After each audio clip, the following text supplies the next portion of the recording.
Recently central government ने approve करी है एक सेट ऑफ रिकमेंडेशंस जो कि एक कमेटी ने अपनी रिपोर्ट में दी है। ये रिकमेंडेशंस डील करती हैं with the concept of one nation one election, या जिसको साइमल्टेनियस इलेक्शंस भी बोला जाता है। मैं आपको एक्सप्लेन करता हूँ about this concept and the recent developments related to it. देखो, डेमोक्रेसी क्या होता है? डेमोक्रेसी वो सिस्टम होता है जहाँ पावर इज विद पीपल, और यहाँ मैं पॉलिटिकल पावर की बात कर रहा हूँ। यानी कि अगर एक देश में डेमोक्रेसी का सिस्टम है तो वहाँ की जो पब्लिक है वो ही डिसाइड करेगी कि किस तरह के रूल्स और लॉज बनेंगे, कैसे इन लॉज का इम्प्लीमेंटेशन होगा, एक्सेट्रा। यानी कि पब्लिक खुद ही देश चलाएगी। So this is democracy. अब डेमोक्रेसी दो तरह की होती है, डायरेक्ट और इनडायरेक्ट।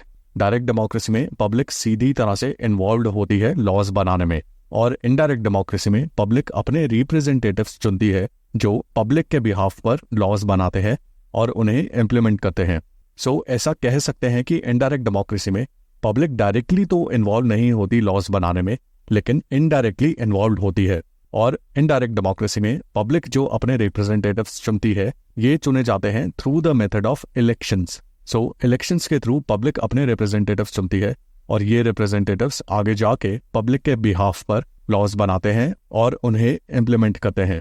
जो इलेक्शंस का मैकेनिज्म है ये उन कंट्रीज में अप्लाई होता है जहां इनडायरेक्ट डेमोक्रेसी का सिस्टम है, और इंडिया भी इन कंट्रीज में से एक है। इंडिया में भी इनडायरेक्ट डेमोक्रेसी है और इसलिए इंडिया में इलेक्शंस कंडक्ट करवाए जाते हैं so that the people are able to choose their representatives. अब इंडिया में जो पॉलिटिकल सेटअप है ये 3 लेवल्स पर है, नेशनल लेवल, स्टेट लेवल और लोकल लेवल। और इंडिया के लोग इन्हीं 3 लेवल्स पर अपने रिप्रेजेंटेटिव्स बिठाते हैं इलेक्शंस के थ्रू। इनमें से नेशनल लेवल पर होते हैं लोकसभा या फिर लोअर हाउस के इलेक्शंस, स्टेट लेवल पर होते हैं स्टेट लेजिस्लेटिव असेंबली के इलेक्शंस जो हर एक स्टेट के लिए कंडक्ट होते हैं, और लोकल लेवल पर होते हैं म्यूनिसिपैलिटी और पंचायत के इलेक्शंस जो कि डिस्ट्रिक्ट लेवल और उसके नीचे जैसे कि विलेज और ब्लॉक लेवल पर कंडक्ट किए जाते हैं। जो रिप्रेजेंटेटिव्स इलेक्ट होते हैं इन तीनों लेवल्स पर, इनकी टर्म होती है 5 साल की, यानी कि हर 5 साल में इलेक्शंस कंडक्ट होते हैं इंडिया में फॉर ऑल दीज 3 लेवल्स। अब जो इंडिया में पहले इलेक्शंस हुए थे वो थे 1951-52 में, और इन इलेक्शंस में नेशनल और स्टेट दोनों लेवल्स पर इलेक्शंस कंडक्ट हुए थे, यानी कि लोकसभा और सभी स्टेट्स की असेंबलीज पर एक साथ इलेक्शंस कंडक्ट हुए थे। यहाँ मैं लोकल गवर्नमेंट के इलेक्शंस कंसिडर नहीं कर रहा हूँ क्योंकि 1992 तक लोकल लेवल पर गवर्नेंस का सिस्टम स्टेट बाय स्टेट काफी वेरी करता था और इलेक्शंस भी एक रेगुलर इंटरवल पर नहीं होते थे। 1992 में आई 73rd और 74th कॉन्स्टिट्यूशनल अमेंडमेंट एक्ट्स के बाद ही लोकल लेवल की गवर्नमेंट्स का एक प्रॉपर सिस्टम बना। 1951-52 में दोनों नेशनल लेवल और स्टेट लेवल यानी कि सभी स्टेट्स में इलेक्शंस हुए थे एक ही टाइम। इन अदर वर्ड्स 1951-52 में साइमल्टेनियस इलेक्शंस हुए थे, और ये नेशनल और स्टेट लेवल पर साइमल्टेनियस इलेक्शंस कंडक्ट होते रहे टिल 1967। 1967 के बाद कुछ स्टेट असेंबलीज डिसॉल्व हो गई। इसके अलावा 1971 में उस टाइम के प्राइम मिनिस्टर इंदिरा गांधी ने टर्म खत्म होने से पहले ही इलेक्शंस अनाउंस कर दिए, और साथ ही साथ कई स्टेट्स में स्टेट गवर्नमेंट्स को हटाकर प्रेसिडेंट रूल भी एस्टैब्लिश हुआ, जैसे कि हरियाणा में 1967 में और बिहार में 1968 में। इन कारणों से स्टेट असेंबलीज का और पार्लियामेंट के टर्म का शेड्यूल जो कि अब तक एक सिंक्रोनाइज्ड मैनर में चल रहा था, उसमें 1967 के बाद चेंज आया, और तब से लोकसभा के इलेक्शंस का शेड्यूल अलग चल रहा है और हर स्टेट में इलेक्शंस का अपना अलग शेड्यूल चल रहा है। जैसे कि अभी 2024 में लोकसभा के इलेक्शंस हुए और 2024 में ही हरियाणा, जम्मू एंड कश्मीर और महाराष्ट्र के इलेक्शंस होंगे, और अगले साल यानी कि 2025 में दिल्ली और बिहार में इलेक्शंस होंगे, और 2026 में असम, वेस्ट बंगाल, तमिलनाडु और केरला में इलेक्शंस होंगे। ऐसे हर स्टेट का अपना अलग शेड्यूल चल रहा है इलेक्शंस का, और लोकसभा के इलेक्शंस का भी अपना अलग शेड्यूल चल रहा है। 1967 तक इंडिया में साइमल्टेनियस इलेक्शंस हुए हैं, और 1967 के बाद से इंडिया में साइमल्टेनियस इलेक्शंस नहीं हो रहे हैं। एट प्रेजेंट सिर्फ 4 ही ऐसे स्टेट्स हैं इंडिया में जिनके असेंबली इलेक्शंस लोकसभा इलेक्शंस के साथ कंडक्ट होते हैं। इनमें आते हैं अरुणाचल प्रदेश, उड़ीसा, सिक्किम और आंध्र प्रदेश। अब क्योंकि ज्यादातर स्टेट्स के इलेक्शंस लोकसभा इलेक्शंस के साथ सिंक्रोनाइज्ड नहीं है, इसलिए इंडिया में हमें इन एवरी फ्यू मंथ्स कहीं ना कहीं इलेक्शंस देखने को मिलते हैं। जैसे मई में लोकसभा के इलेक्शंस थे, अभी सितंबर और अक्टूबर में हरियाणा और जम्मू एंड कश्मीर के इलेक्शंस हैं, फिर दिवाली के बाद महाराष्ट्र में इलेक्शंस हैं। सो ऐसे ही हर थोड़े टाइम में कहीं ना कहीं इलेक्शंस होते रहते हैं इंडिया में। और ये तो सिर्फ मैं नेशनल और स्टेट लेवल इलेक्शंस की बात कर रहा हूँ। इंडिया में हर डिस्ट्रिक्ट में लोकल गवर्नमेंट को इलेक्ट करने के लिए भी म्यूनिसिपैलिटी और पंचायत लेवल पर इलेक्शंस होते रहते हैं। अब ये हर थोड़े टाइम पर इलेक्शंस कंडक्ट होने के कई डिसएडवांटेजेस हैं। पहला तो ये कि जहां इलेक्शंस होने हैं वहां इलेक्शन से अराउंड 45 to 60 डेज पहले मॉरल कोड ऑफ कंडक्ट लग जाता है, जिसको सभी पॉलिटिकल पार्टीज और उनके कैंडिडेट्स को फॉलो करना पड़ता है। अब इसमें प्रॉब्लम ये है कि जब moral code of conduct apply होता है तो गवर्नमेंट कोई भी नए प्रोजेक्ट्स या स्कीम्स अनाउंस नहीं कर सकती और इससे डेवलपमेंट हैम्पर होती है। रेगुलर इंटरवल्स पर अगर इलेक्शंस कंडक्ट होंगे तो रेगुलर इंटरवल्स पर मॉरल कोड ऑफ कंडक्ट भी लागू होगा और इससे डेवलपमेंट हैम्पर होगी।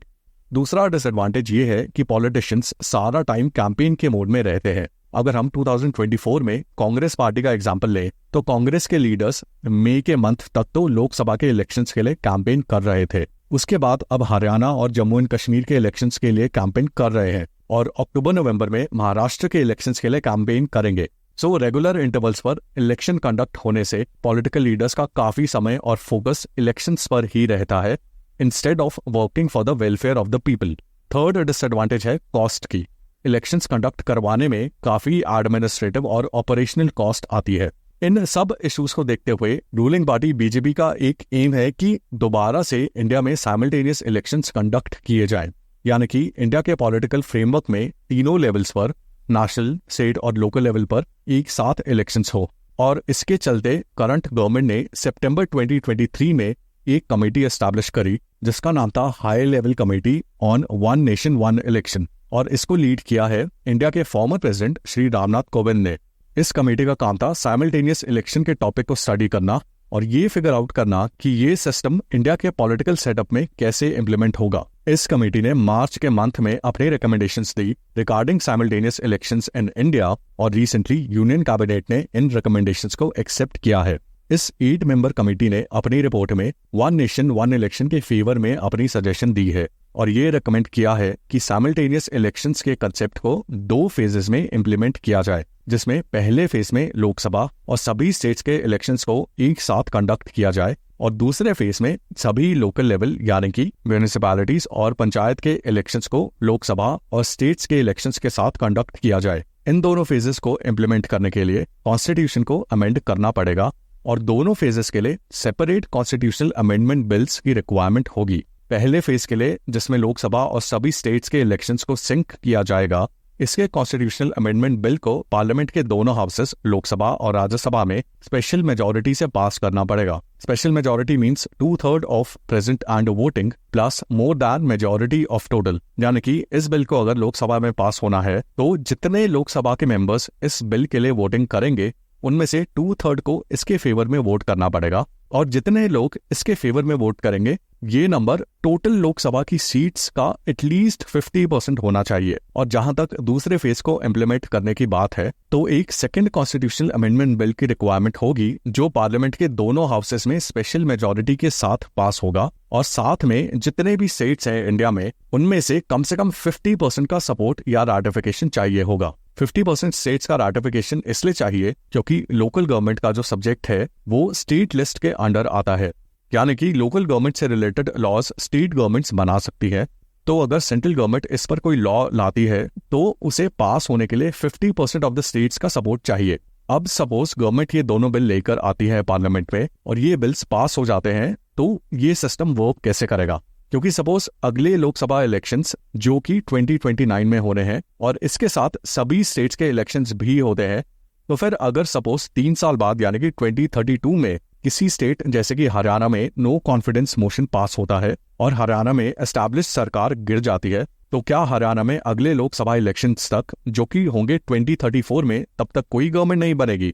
ये कमेटी इसका सॉल्यूशन प्रोवाइड करती है। इस कमेटी की रिकमेंडेशंस के अकॉर्डिंग अगर कोई स्टेट गवर्नमेंट 5 साल से पहले गिर जाती है तो फिर उस स्टेट में इलेक्शंस होंगे और जो नई गवर्नमेंट बनेगी वो रिमेनिंग टर्म के लिए पावर में होगी। यानी कि हरियाणा में एक गवर्नमेंट जो कि 2029 इलेक्शंस में बनी है वो अगर 3 साल बाद यानी कि 2032 में गिर जाती है तो फिर हरियाणा में स्टेट इलेक्शंस होंगे जिन्हें मिड टर्म इलेक्शंस बोला जाएगा। और इन इलेक्शंस के बाद जो गवर्नमेंट बनेगी वो रिमेनिंग टर्म यानी कि 2 साल के लिए सर्व करेगी, और 2 साल बाद यानी कि 2034 में लोकसभा इलेक्शंस के साथ हरियाणा के स्टेट इलेक्शंस कंडक्ट करवाए जाएंगे। और इन केस अगर सेंट्रल गवर्नमेंट ही 5 साल से पहले डिसॉल्व हो जाती है तो फिर नेशनल इलेक्शंस कंडक्ट करवाए जाएंगे और जो गवर्नमेंट बनेगी वो रिमेनिंग टर्म के लिए सर्व करेगी। सो कुछ इस तरह से जो इलेक्शंस के बीच सिंक्रोनाइजेशन है इसे मेंटेन किया जाएगा। गवर्नमेंट ने अभी तो सिर्फ इस हाई लेवल कमेटी की रिकमेंडेशंस को पास किया है एंड एट प्रेजेंट इस टॉपिक को लेकर सोसाइटी के अलग अलग सेक्शन से कंसल्टेशंस चल रही हैं। गवर्नमेंट आगे जाके कॉन्स्टिट्यूशनल अमेंडमेंट बिल्स फ्रेम करेगी और पार्लियामेंट में इन बिल्स को इंट्रोड्यूस करेगी। ये बिल्स पास होने के बाद हमें इंडिया में 1 नेशन 1 इलेक्शन का सिस्टम देखने को मिल सकता है। I hope you like the explanation. Follow for more.